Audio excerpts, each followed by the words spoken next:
ونستعينه وهو المنعم المولى ونعم النصير مؤيدا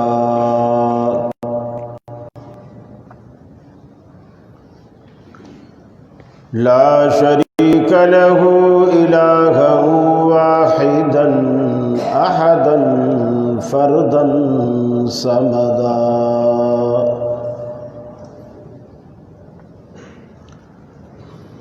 وأشهد أن سيدنا وسندنا محمدا عبده ورسوله نبي ما ضل وما غوى وما ينطق عن الهوى فصلى الله عليه وبارك وسلم وعلى آله وصحابه وأزواجه صلاة دائما سرمدا أما بعد فأعوذ بالله من الشيطان الرجيم بسم الله الرحمن الرحيم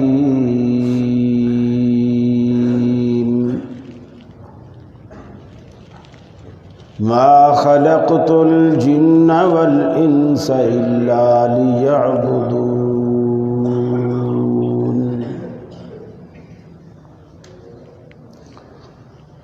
عن عائشة رضي الله تعالى عنها قالت قال رسول الله صلى الله عليه وسلم من أحدث في أمرنا هذا ما ليس منه فهو رد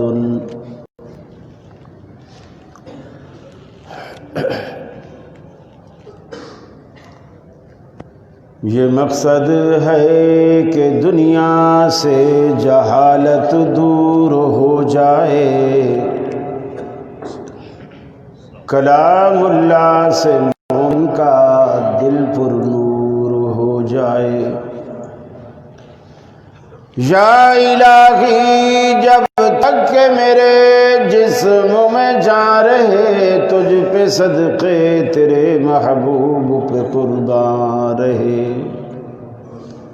میں رہوں یا نہ رہوں پر دل کی ہے یہ دعا دین احمد اور عزت قرآن رہے الہی ہم میں پھر وہ صدیق سا ایمان پیدا کر عمر فاروق سا کوئی جری انسان پیدا کر رگے تحریک کٹ جائے دم عثمان پیدا کر علی المرتضیٰ شیر خدا کی آن پیدا کر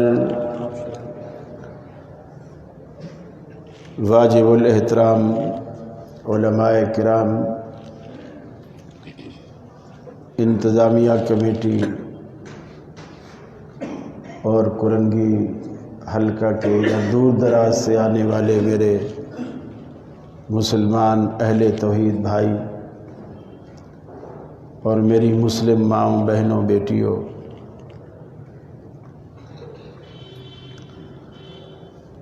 یہ آپ کے علاقے ٹی ایریا کرنگی 2 میں بہت طویل جدائی کے بعد آج ہماری پہلی ملاقات اور دیکھ کے دل خوش بھی ہو رہا ہے اور یہ بھی احساس ہو رہا ہے کہ کرنگی والے اب ماشاءاللہ جاگ رہے کیونکہ اس سے پہلے میں نے علی مسجد کے باہر بھی ایک جلسہ اٹینڈ کیا ماشاءاللہ لوگوں کی کافی حاضری اور تعداد تھی اور آپ کی حاضری اور تعداد بھی بتا رہی ہے کہ آپ کو صرف بھائی لوگوں سے ہی نہیں دین سے بھی بڑی محبت اور اللہ یہ محبتیں سدا قائم رکھے آپ کے خطیب صاحب محترم پروفیسر ارشد علی صاحب نے مجھے حکم کیا تھا کہ مقصد حیات کے حوالے سے کچھ باتیں آپ کے گوش گزار کی جائیں۔ میں انشاءاللہ پونا گھنٹہ آپ کا لوں گا اور اس کے بعد انشاءاللہ آپ کے سوالوں کے جوابات ہوں گے۔ اللہ سے دعا ہے اللہ مجھے حق کہنے کی اور آپ کو حق سننے کی اور ہم سب کو عمل کی توفیق عطا فرمائے۔ اللہ تعالیٰ نے دنیا میں کوئی بھی چیز بیکار نہیں بنائی، ہر چیز کا ایک مقصد ہے۔ یہ الگ بات ہے کہ ہم کسی چیز کے مقصد کو سمجھ سکیں یا نہ سمجھ سکیں، لیکن مقصد ضرور۔ اب ایک مچھر ہے، رات کو کاٹے تو ملیریا ہوتا ہے، دن کو کاٹے تو ڈینگی ہوتا ہے۔ اب آدمی سوچتا ہے کہ اس مچھر کا کیا فائدہ ہے، رات کو سونے نہیں دیتا، بیماریاں پھیلاتا ہے، تکلیف دیتا ہے۔ میں سوچتا ہوں کہ آپ ان فیکٹری مالکان سے پوچھئے جو مچھر مارنے کی دوائیاں تیار کرتے ہیں، کتنے سینکڑوں لوگ ہیں جن کا روزگار صرف مچھر کی وجہ سے لگا۔ ان کے ڈی ایچ اے میں بنگلے، باتھ آئی لینڈ میں بنگلے مچھر کی وجہ سے بنے۔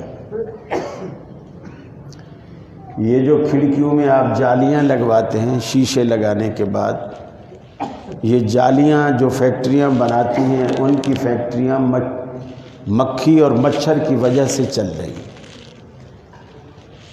اگر مکھی کا اور مچھر کا ڈر نہ ہو تو جالیاں لگانے کی ضرورت ہی نہیں، شیشہ کھولا اور اپنا سو گئے۔ پھر کتنے لوگ ہیں جو ان کو اسپرے کرتے ہیں، مچھر مار دوائیاں گھر میں اسپرے کرتے ہیں، ٹین والے، بیگان والے اور پتہ نہیں کیا کیا ہے، اور وہ پریشر پمپ بھی ملتے ہیں، وہ خود گھر میں لے آؤ اور اس کو ہلا کے خود اسپرے کر دو۔ سب کا روزگار اتنے سارے لوگوں کا اسی مچھر سے وابستہ ہے۔ میرے والد صاحب حکیم تھے، وہ بتایا کرتے تھے آج کل تو نئی ٹیکنیک اور نئی ٹیکنالوجی ہے اور سائنسی دور ہے اور بڑی ترقی ہے۔ پرانے زمانے میں یہ ٹیسٹ وغیرہ یہ بس حکیم نبض دیکھتا تھا اور یا کرورا دیکھتا تھا، کچھ باتیں پوچھتا تھا، اسی سے اس کو سمجھ آتی تھی کہ کیا تکلیف ہے۔ تو والد صاحب بتاتے تھے کہ شوگر چیک کرنے کے لیے وہ جو کرورا منگواتے تھے، اس کو رنگ دیکھنے کے بعد یا اس کے اندر کیا کیا چیزیں شامل ہیں وہ دیکھنے کے بعد اس کو کسی بھی دیوار کے دکان کے باہر، کلینک کے باہر، دیہاتوں میں کچے گھر ہوتے تھے، دیوار کے ساتھ ہی کہیں اس کو گرا دیا۔ اگر کسی کو شوگر ہوگی، آپ بھی آج چیونٹیاں تو وہی ہیں، سائنس بدل گئی ہے لیکن چیونٹیاں نہیں بدلی۔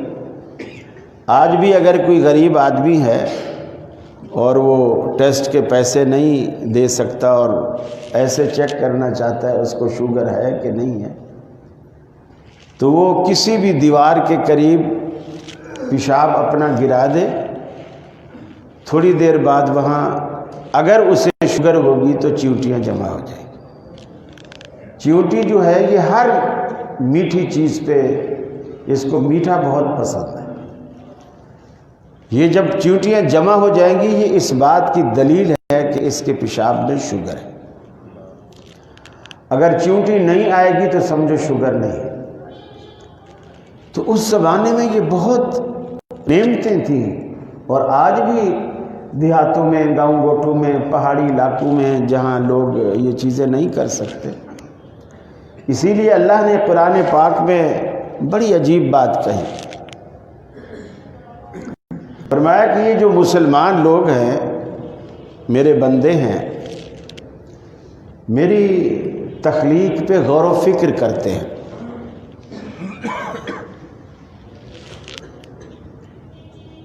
فرمایا الذین یذکرون اللہ قیاما وقعودا وعلی جنوبہم ویتفکرون۔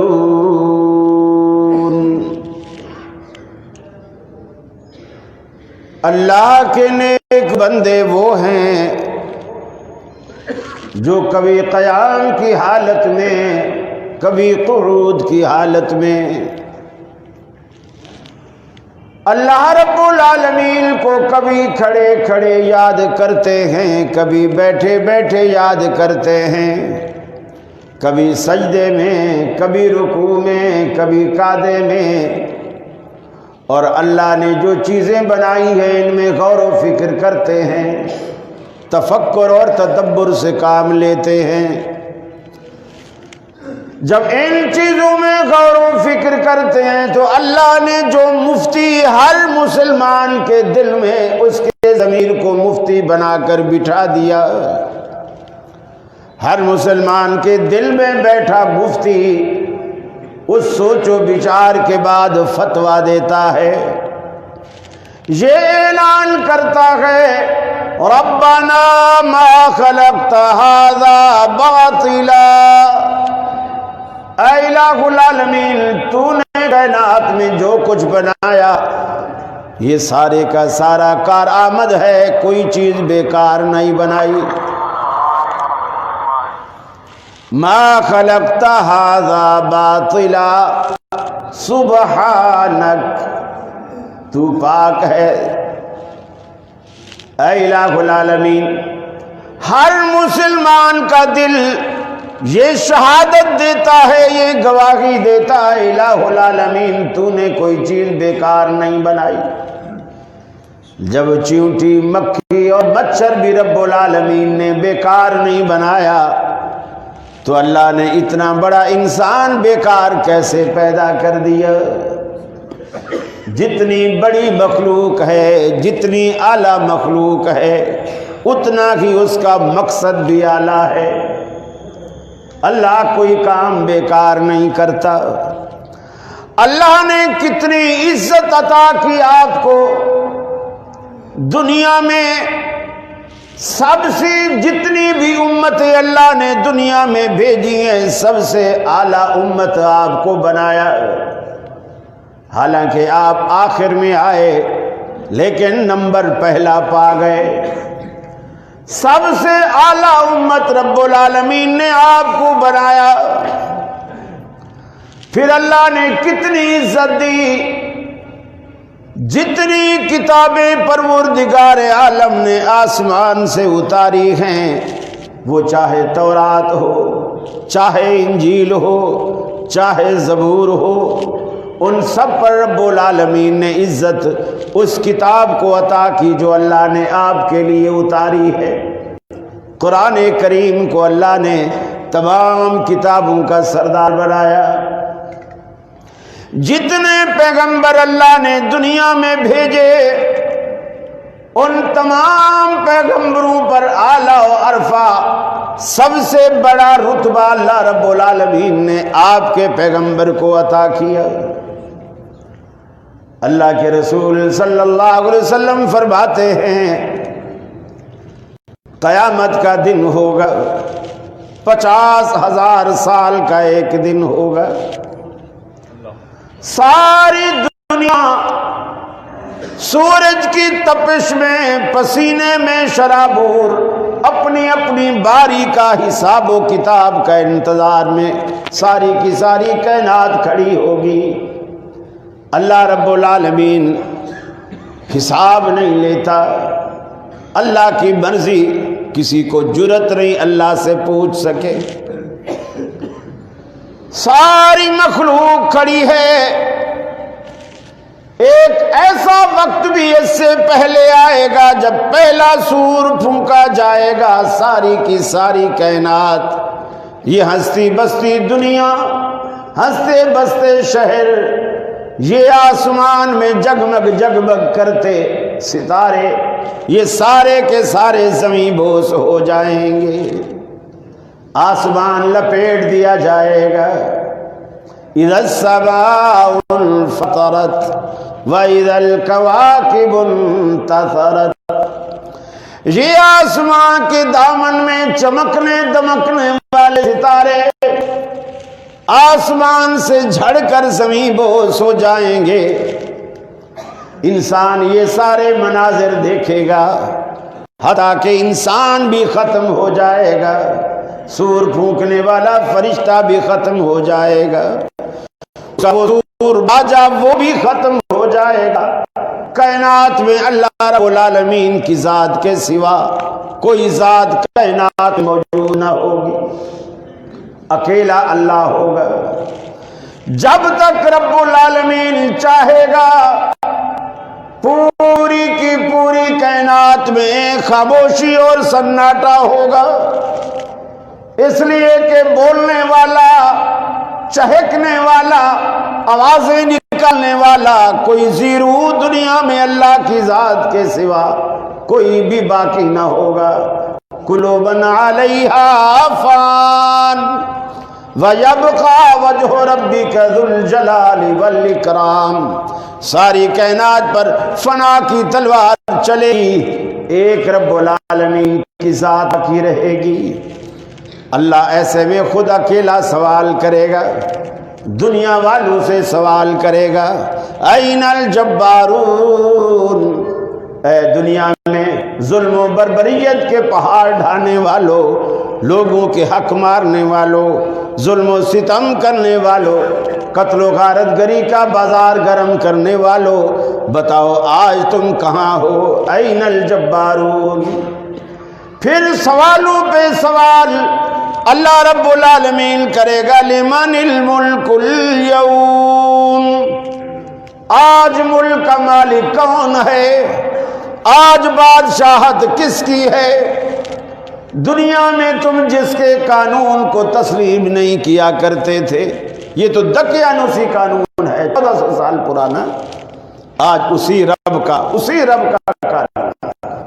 کائنات میں کوئی ہوگا ہی نہیں جو کوئی جواب. جب اللہ رب العالمین دوسرا نفخہ پھونکنے کے لیے سب سے پہلے فرشتے کو پیدا کرے گا اور وہ دوسرا نفخہ پھونکے گا، وہی فرشتہ پہلے آواز پہ دنیا ختم ہو رہی ہے، اب دوسری آواز پہ دنیا آباد ہو رہی ہے. لوگ زمین سے ایسے نکلیں گے جیسے برسات میں کھمبیاں تھر کے علاقے میں، ریگستان میں کھمبیاں زمین سے نکلتی ہیں، ایسے لوگ قبروں سے نکلیں گے. اور جب نکل کے آئیں گے اللہ کے سامنے کھڑے ہوں گے. اب جنت اور دوزخ میں ڈالنے کا سوال تو بہت بعد کا ہے. اب جو اذیت ہے نا، اس بات کی اذیت ہے کہ لوگ انتظار میں کھڑے. آپ جب کبھی آپ نے نادرا والوں کے دفتر کے باہر لائن لگائی ہو، پاسپورٹ والوں کے آفس کے باہر لائن لگائی ہو، جون جولائی کا مہینہ ہو اور اوپر سائبان بھی نہ ہو اور دھوپ پہ آپ لائن لگا کے کھڑے ہوں، افسر لوگ اندر اے سی میں بیٹھے ہوئے ہیں، آپ دھوپ پہ کھڑے ہوئے ہیں، پسینے میں شرابور ہیں اور کھڑکی اندر سے بند ہے، شیشے سے لوگ نظر آ رہے ہیں، چائے پی رہے ہیں، بیٹھے باتیں کر رہے ہیں، کھڑکی کھول نہیں رہے. آپ کو کتنا تکلیف ہوتی ہے. آپ کہتے ہیں میرا بس چلے تو میں ایک لات مار کے شیشہ توڑ دوں، پتھر اٹھا کے اس کا ماتھا پھوڑ دوں. یہ جو بیٹھا ہوا چائے پی رہا ہے، ہم دھوپ پہ کھڑے ہوئے سڑ رہے، اس کو ہمارا احساس ہی نہیں ہے. کبھی آپ اسٹیشن پہ اپنے کسی عزیز کا، رشتہ دار کا انتظار کر رہے ہوں، ٹرین آنی تھی 3 بجے، آپ 2:30 بجے وہاں پہنچ گئے، چلو جی آدھا گھنٹہ آپ نے تھوڑا گھوم پھر لیا، ٹہل لیا، 3 بج گئے، آپ نے گاڑی والے وہ آفس جو ہے معلومات آفس، وہاں سے آپ نے پوچھا، انہوں نے کہا کہ جی 2 گھنٹے لیٹ۔ اب آپ کو کتنا کوفت ہوتی ہے کہ یار یہ پہلے ہمیں بتاتے، ہم گھر سے ہی تھوڑا لیٹ نکلتے، اب ہم یہاں کیسے انتظار کریں، کس طرح کھڑے ہوں؟ یہ آپ کا کام ہے، کیسے انتظار کریں۔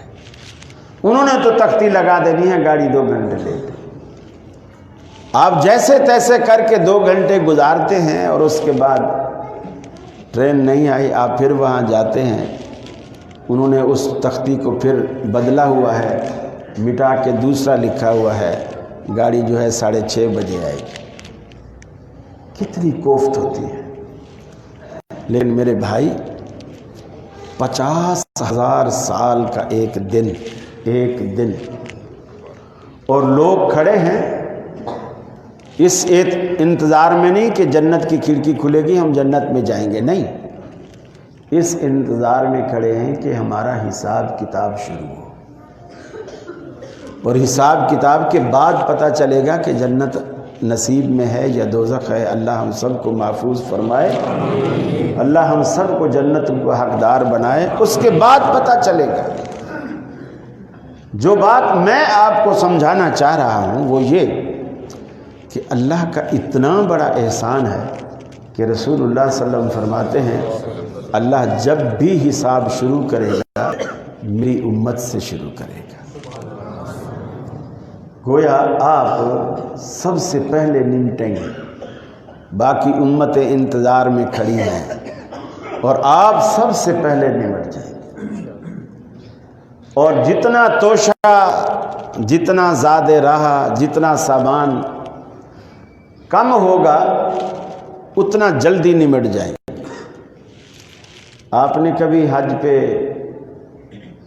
دیکھا ہوگا، اگر حج پہ آپ نے حج کیا ہے تو کچھ لوگ پاکستان سے جاتے ہیں، یہیں سے دالیں، یہیں سے صابن، بہت ساری چیزیں 3-4 بریف کیس بڑے بڑے بھر کے جاتے ہیں، کیونکہ وہاں ملے گی ریال میں چیز، یہاں ملے گی روپے میں، تو وہ سوچتے ہیں ہمارا حج سستا ہو جائے گا۔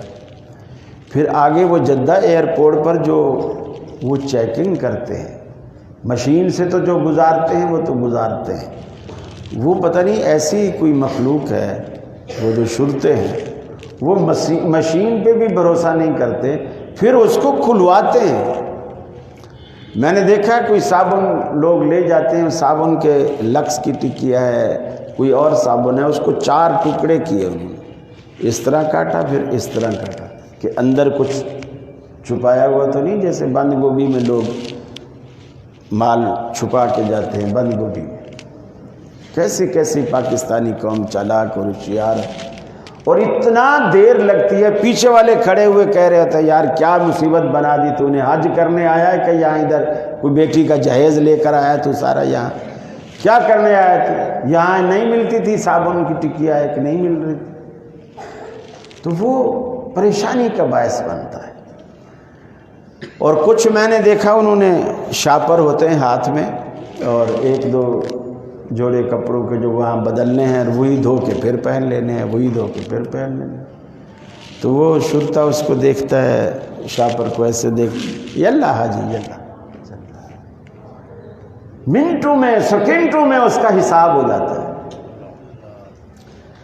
اپنے ساتھ سامان کم رکھو، حساب جلدی ہوگا، سامان کم رکھو، حساب جلدی ہوگا۔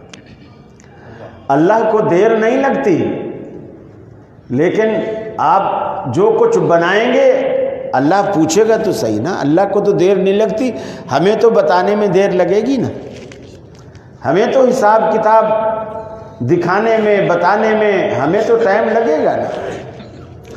اسی لیے اللہ کے رسول اکثر نماز میں پڑھا کرتے تھے اللہم حاسبنی حسابا یسیرا، اللہ میرا حساب آسان کر دے، میرا حساب آسان کر دے۔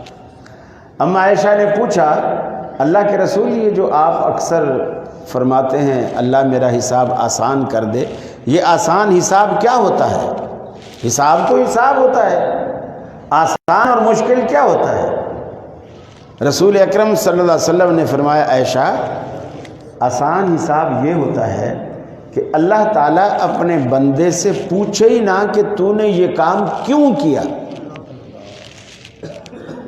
عائشہ تو مجھے بتا جس بندے سے اللہ نے کیوں کر کے پوچھ لیا، پھر کس میں دم ہے جو اللہ کی کیوں کا جواب دے سکے؟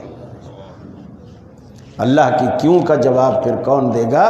آسان حساب یہ ہے اللہ پوچھے ہی نہ، بس یلہ حاجی کہہ کر بھگا دے، جاؤ۔ اب کائنات کا جو بنائے جانے کا جو بنیادی مقصد ہے وہ اللہ نے بتایا کہ میں نے دنیا کیوں بنائی، جن کیوں پیدا کیے، انسان کیوں پیدا کیے۔ لوگ تو کہتے ہیں نا کہ جو خاص کر مشرک طبقہ ہے وہ کہتے ہیں کہ دنیا حضور اکرم صلی اللہ علیہ وسلم کے لیے بنائی گئی ہے، اگر وہ نہ ہوتے تو دنیا نہ ہوتی۔ سنا ہے جملہ کبھی؟ یہ مشرکین کا عقیدہ ہے، اہل توحید کا یہ عقیدہ نہیں ہے، وہ نہ ہوتے تو دنیا نہ ہوتی۔ دیکھیے سیدھی سادی بات ہے، آپ آئے 1400 سال پہلے، اور اس سے پہلے بھی پتہ نہیں کتنے 100 سال دنیا بس رہی تھی آدم علیہ السلام سے رسول اللہ صلی اللہ علیہ وسلم تک۔ وہ دنیا کیوں بسی ہوئی تھی؟ لوگ کہتے ہیں کہ میاں جب کسی کے لیے جب کوئی چیز بنائی جاتی ہے، مثال کے طور پر آج آپ نے مجھے دعوت دی، میں نے آنا تھا، آپ نے میرے آنے سے پہلے یہاں کرسی رکھ رکھی تھی، یہاں ٹیبل رکھ رکھی ہے، پانی کا گلاس رکھ رکھا ہے، جو بھی یہ اہتمام آپ نے میرے لیے کیا، ٹھیک ہے، مان لیا کہ جی مہمان سے پہلے یہ دنیا اس لیے بسائی اور سجائی گئی تاکہ مہمان آئے تو اس کو دنیا سجی سجائی ملے۔ آپ مہمان کے آنے سے پہلے جھاڑو دیتے ہیں، صفائی کرتے ہیں، بستروں کی چادریں بدل دیتے ہیں، تکیوں کے کور بدل دیتے ہیں اگر مہمان گھر میں آ رہے ہیں تو۔ لیکن جب مہمان چلے جاتے ہیں پھر یہ کرسی یہاں رکھی رہے گی، ٹیبل یہاں رکھی رہے گی، آپ ہٹا لیں گے، اس لیے کہ وہ مقصد اب پورا ہو گیا۔ تو اگر یہ دنیا نبی کریم کے لیے سجائی گئی تھی تو آپ کو دنیا سے گئے ہوئے بھی 1400 سال بیت گئے، پھر بھی یہ دنیا آباد ہے، پھر بھی یہ دنیا آباد ہے۔ یہ کس آباد ہے؟ اس کا اب تک آباد ہونا اس بات کی دلیل ہے کہ اس کا کچھ اور مقصد ہے، اس کا کوئی اور مقصد ہے۔ یہ کیا مصیبت ہے اس میں؟ اللہ نے قرآن پاک میں فرمایا وَمَا خَلَقْتُ الْجِنَّ وَالْإِنسَ إِلَّا لِيَعْبُدُونَ، ہم نے جنات کو بھی انسانوں کو بھی ایک ہی مقصد کے لیے پیدا کیا تاکہ وہ میری بندگی کریں۔ جنت کا وہ گھر جو اللہ نے ناراض ہو کر آدم علیہ السلام کو جنت سے باہر نکالا، ہمارے باپ آدم علیہ السلام کو جنت سے باہر نکالا، ہم سب کی ماں حضرت حوا کو جنت سے باہر نکالا، اللہ نے ناراض ہو کر نکالا، تم نے میری نافرمانی کی، فَأَزَلَّهُمَا الشَّيْطَانُ عَنْهَا، شیطان نے ان کو پھسلایا، شیطان نے پھسلایا، غلط مشورہ دیا، وہ دھوکے میں آ گئے، اس چیز کو استعمال کر لیا جو نہیں کرنی تھی۔ اللہ نے جنت سے نکالا، جنت کا لباس اتارا، جنت کی نعمتیں چھینی، دنیا میں اتار دیا، جاؤ میں نے تمہیں بغیر محنت کے یہ گھر عطا کیا تھا، تم نے قدر نہ کی، اب تم اسے کما کے حاصل کرو۔ رب کو منا کے اسے دوبارہ حاصل کرو۔ ہم اللہ کو منانے کے لیے دنیا میں بھیجے گئے۔ اب منائیں کیسے؟ دیکھیے کائنات میں کسی کو منانا اتنا آسان نہیں ہے جتنا رب کو منانا آسان ہے۔ صرف 2 آنسو چاہیے، 2 آنسو ندامت کے، 2 آنسو اللہ کے آگے بندہ گرا دے، اللہ رب العالمین کی رحمت کا سمندر فوراً جوش میں آتا ہے، فرشتوں سے کہتا ہے فرشتوں گواہ ہو جاؤ میں نے اسے بخش دیا۔ جب بندہ بڑے سارے گناہ لے کر اللہ کے دروازے پر آتا ہے نا، حدیث میں آتا ہے، حدیث قدسی ہے، اللہ تعالیٰ کہتا ہے، فرمایا وعزتی وجلالی، مجھے میری عزت کی قسم، میرے جلال کی قسم، اگر تم زمین سے لے کر آسمان تک ساری کی ساری فضا کو اپنے گناہوں سے بھر کر میرے دروازے پر آ جاؤ اور ایک دفعہ بولو اللہم اغفر لی، اللہ مجھے بخش دے، اللہ کہتا ہے وعزتی وجلالی، مجھے میری عزت کی قسم، میرے جلال کی قسم، میں تمہارے گناہوں سے دگنی رحمت لے کر تمہارا استقبال کروں گا۔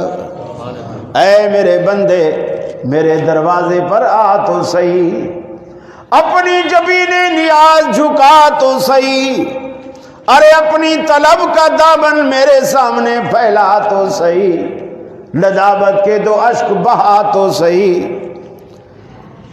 اپنا لطف اپنے سوال میرے آگے تو دہرا تو صحیح، دستے سوال اٹھا تو صحیح، میرے لطف و کرم کو آزما تو صحیح۔ اے میرے بندے تیرے آنے میں دیر ہو سکتی ہے، میرے راضی ہونے میں ہرگز دیر نہ ہوگی۔ فرمایا قال ربکم ادعونی استجب لکم، تمہارا رب، تمہارا داتا، تمہارا پالنہار تمہیں کہتا ہے ادعونی استجب لکم، مجھے پکارا کرو، میں تمہاری دعاؤں کو، میں تمہاری پکار کو، میں تمہاری فریاد کو قبول کرتا ہوں۔ اللہ کو پکار کے تو دیکھو، اللہ کہتا ہے تمہاری زندگی کا مقصد ایک ہی مقصد ہے، مجھے منانا، میرے آگے سجدے کرنا، میرے آگے گڑ گڑانا، مجھے اپنا دکھڑا سنانا، یہ تمہارے دنیا میں آنے کا مقصد ہے، چاہے جنات ہوں چاہے انسان ہوں، ہم نے دونوں کا ایک ہی مقصد رکھا ہے۔ اور جب یہ مقصد ہے کہ اللہ کی عبادت الا لیعبدون، تو پھر عبادت کا مقصد جب ہی پورا ہوگا کہ جب آپ کی عبادت اللہ کے ہاں قبول ہو رہی ہے۔ اگر قبول نہیں ہو رہی تو اس کا مطلب یہ ہے کہ آپ جو عبادت کر رہے ہیں وہ مقصد حاصل نہیں کر رہے۔ دیکھیں نا، انسان 1 پاؤ گھی روز کھائے، 2 کلو دودھ روز پیے اور روز سوکھتا جائے تو آپ کہیں گے دودھ پینے کا فائدہ نہیں، یا تو دودھ میں کوئی ملاوٹ، گھی دیسی نہیں ہے، اس میں کوئی ڈالڈا ڈالا ہوا ہے، آپ کہیں گے کوئی نہ کوئی خرابی ہے، اثر نہیں ہو رہا۔ آپ کی عبادت اس وقت قبول نہیں ہوتی جب آپ کی عبادت کے اندر 4 چیزیں پیدا نہ ہو۔ ایک، عقیدہ توحید، اگر آپ شرک کے عقیدے پر کھڑے ہیں اور عبادت کر رہے ہیں کوئی فائدہ نہیں، آپ کی عبادت قبول نہیں ہوتی۔ پہلے نمبر پر عقیدہ توحید۔ دوسرا کہ آپ کا وہ عمل رسول اللہ صلی اللہ علیہ وسلم کی سنت اور طریقے کے مطابق ہو۔ اگر نبی کریم کے طریقے کے خلاف ہے تو اللہ قبول نہیں کرتا۔ تیسرا یہ کہ آپ کے دل میں اخلاص ہو کہ آپ وہ کام صرف اللہ کے لیے کریں اور لوگوں کو دکھانے کے لیے نہ کریں۔ 10 لاکھ کا بیل لایا ہے جی فلانا بندہ قربانی کے لیے، وہ دنیا ہے، لوگ روز جاتے ہیں، آؤ جی آؤ دیکھیں کیسا بیل ہے جی 10 لاکھ کا لایا ہے، اور وہ اس نے باہر باندھا ہوا ہے اور نمائش ہو رہی ہے، لوگ دیکھ رہے ہیں، واہ واہ ہو رہی ہے۔ چوتھی اور آخری چیز کہ آپ اپنے اندر رزق کا حوالہ ہمیشہ حلال کا نوالا ڈالیں، حرام نوالے سے اللہ عبادت قبول نہیں کرتا۔ آج جو ہم پریشان ہیں نا، اس پریشانی کی کئی وجوہات میں سے ایک یہ بھی ہے، اتنے پریشان ہیں کہ ہماری دعائیں قبول نہیں ہوتی۔ دعائیں ہمارے لیے، کشمیر کے لیے، فلسطین کے لیے، بوسینیا چیچینیا کے لیے، امام کعبہ بیت اللہ میں دعا مانگتے ہیں، پھر بھی ہمیں رزلٹ نظر نہیں آ رہا، مسلمان اسی طرح پس رہے۔ اس کی ایک وجہ ہماری کمائی ہے۔ ہم جو کچھ کما رہے ہیں، ہم اس میں غور و فکر نہیں کر رہے کہ ہم کیا کما رہے ہیں، کیا کما رہے ہیں۔ آپ کی جماعت ایک بہت بڑے بزرگ تھے، میاں نذیر حسین محدث دہلوی رحمۃ اللہ علیہ، کوٹ روڈ کی مسجد میں ایک ہوتے تھے بھائی سعید ریشم والے، ان کے پاس ہم اکثر جاتے تو وہ ہمیں میاں صاحب کے قصے سنایا کرتے تھے۔ وہ سناتے تھے کہ انڈیا میں قحط سالی آئی اور میاں صاحب ساری زندگی مسجد میں امامت نہیں کراتے تھے، نہ جمعہ پڑھاتے تھے، ساری زندگی دیوبندیوں کے پیچھے نماز پڑھی۔ اس میں حکمت کیا تھی واللہ عالم، لیکن ایسا کرتے تھے۔ نماز استسقاء کے لیے لوگ جمع ہوئے، اس میں میاں صاحب بھی گئے۔ کسی دیوبندی عالم نے نماز آئی، دعا کی، دعا بارش نہیں ہوئی۔ اگلے دن کوئی اور دیوبندی عالم آیا، اس نے دعا کرائی، نہیں ہوا۔ تو کسی نے کہا کہ یار میاں صاحب بھی روز پیچھے کھڑے ہوتے ہیں، آج چلو ان کو آزما کے دیکھو۔ میاں صاحب کو انہوں نے پکڑ کے آگے کھڑا کر دیا، انہوں نے نماز پڑھائی، دعا کی۔ وہ بتاتے تھے کہ ابھی لوگ میدان سے نکلے نہیں تھے کہ بارش شروع ہو گئی۔ بارش برسی، خوب جل تھل بارش۔ 25-30 سال کے بعد، اس وقت بھی ان کی عمر کوئی 40-45 سال ہوگی، 25-30 سال بعد، یعنی جب تقریباً 65-70 سال کے قریب ان کی عمر ہو گئی، اس وقت پھر انڈیا میں قحط سالی آئی۔ تو لوگوں نے کہا نئے نئے تجربے نہ کرو، پہلے ہم نے آزمایا ہوا ہے، میاں صاحب کو پہلی دفعہ ہی کھڑا کر دیا۔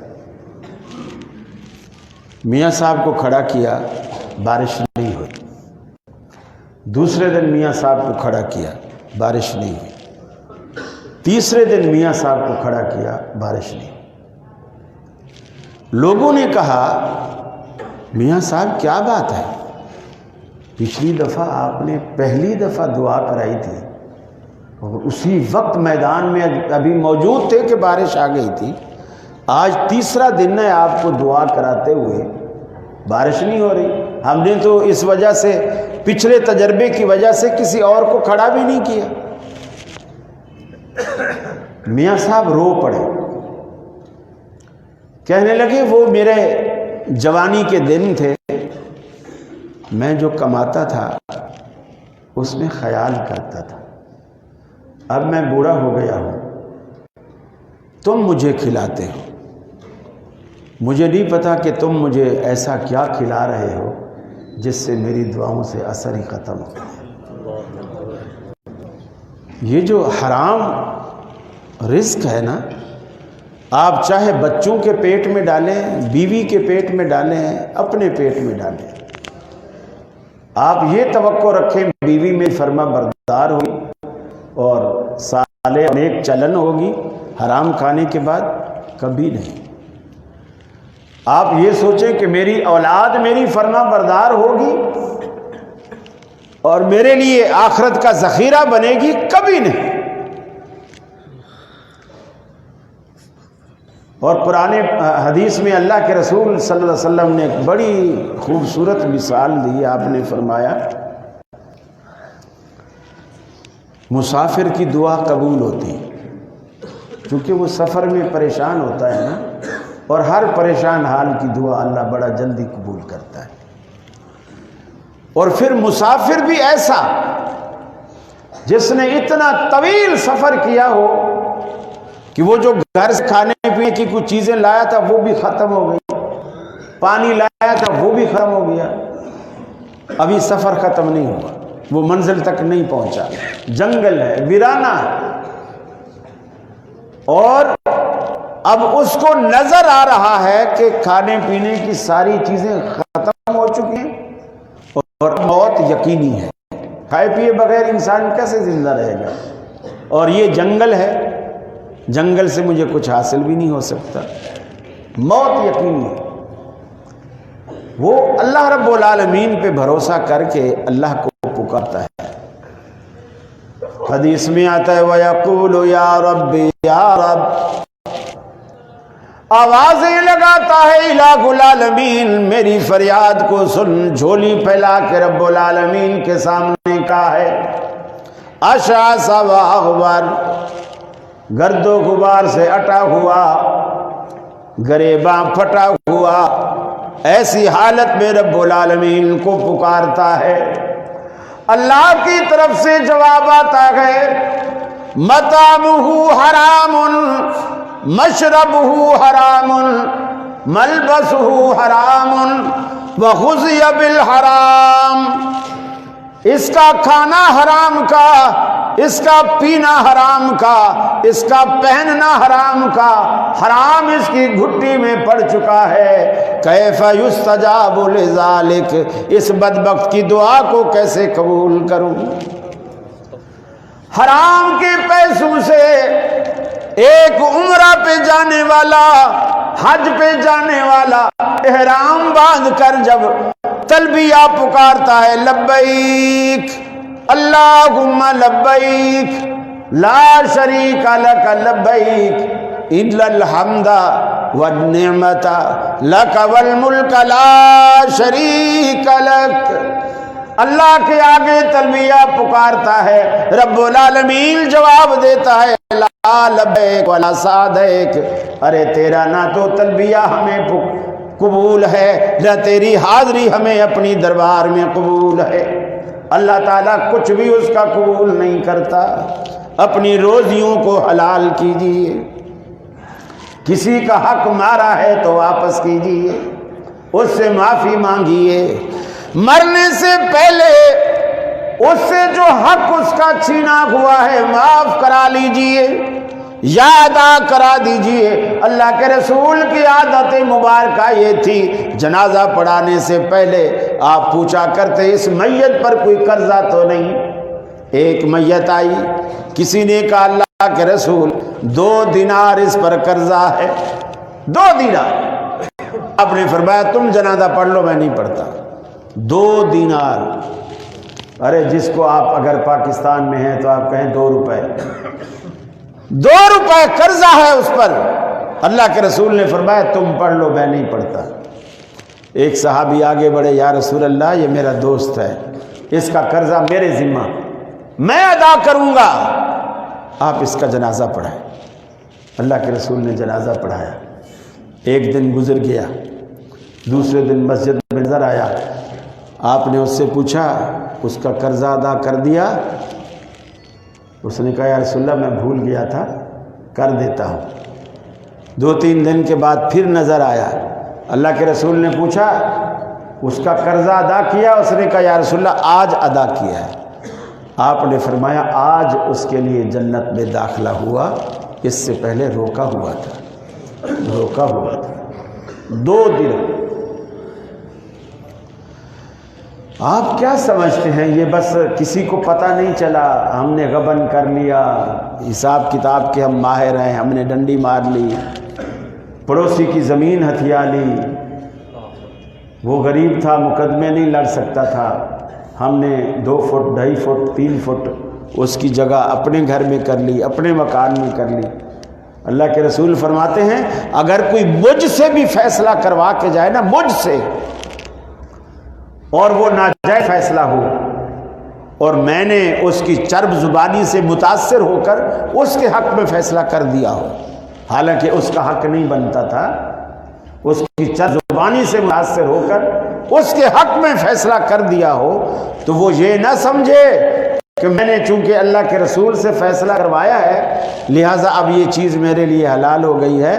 قیامت والے دن اللہ رب العالمین زمین کے 7 طبق جتنا ٹکڑا اس نے آیا ہے، بے شک وہ میرے فیصلے سے کیا ہے، 7 طبق اللہ کاٹ کر اس کے گلے میں ڈالے گا۔ یہ کوئی معمولی چیز نہیں ہے۔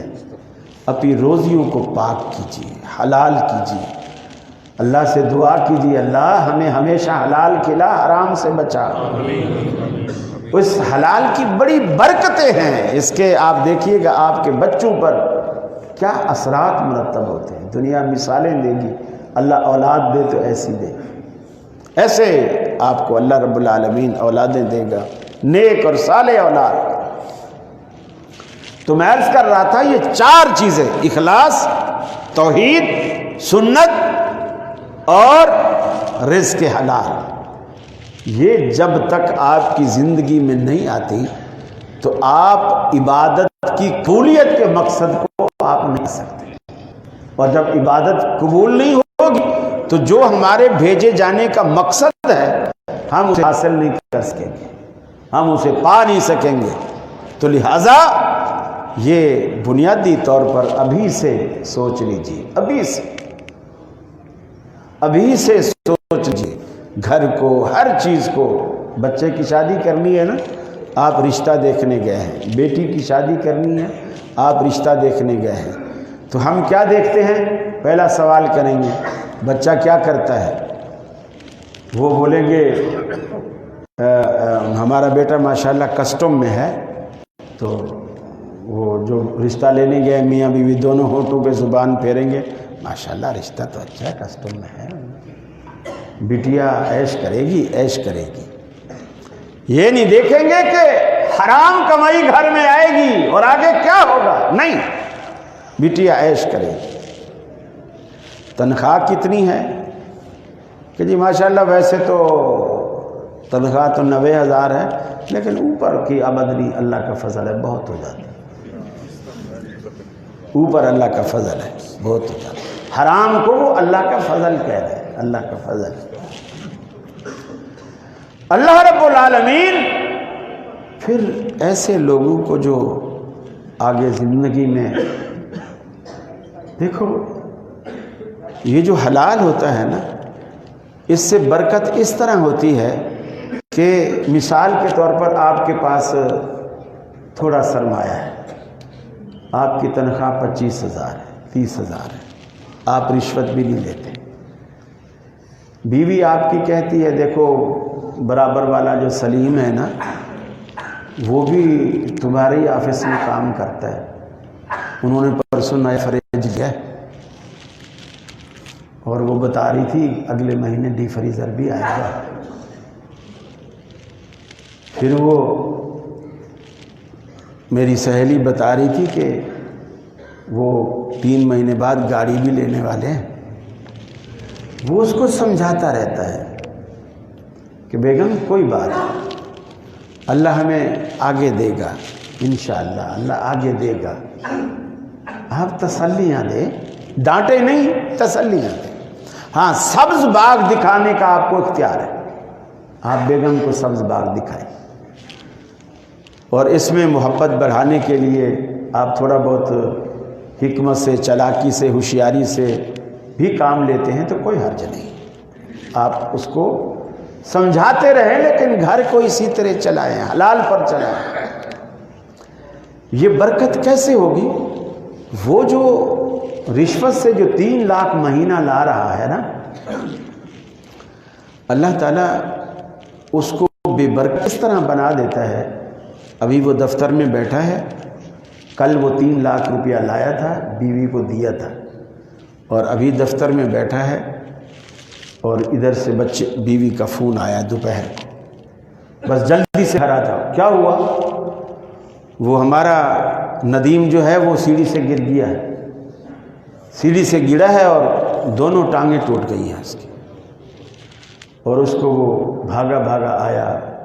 کل جو 3 لاکھ لایا تھا نا، وہ میں گیا، یا وہ جو ہڈیوں کا ناظم آباد ہسپتال والا ہے، اس نے کہا جی ٹھیک ہے جڑ جائیں گی، 5 لاکھ روپیہ خرچہ آئے گا۔ لایا 3 لاکھ، لگا 5 لاکھ، 2 لاکھ اس نے قرضہ اٹھایا۔ اور جو حلال کھاتا ہے نا، اللہ تعالیٰ کیسے برکت ڈالتا ہے۔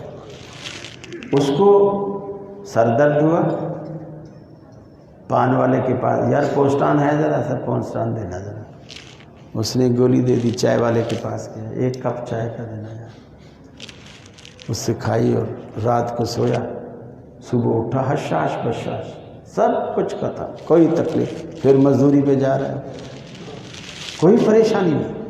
اللہ تعالیٰ ایسے ان کی وہ کم روزی اس طرح پوری کراتا ہے، اس طرح پوری کراتا ہے۔ اسے بڑی تکلیف نہیں دیتا اللہ کہ وہ آغا خان جائے، وہ امریکہ جانا پڑے، اس کو ایسی تکلیف ہی نہیں دیتا۔ اس کا علاج پان والے کے پاس ہی ہو جاتا ہے، اور اللہ پان والے سے بھی بچا کے رکھے۔ آپ دعا کیا کرو اللہ ہمیں ہمیشہ عافیت دے، خیریت سے رکھے اللہ رب العالمین۔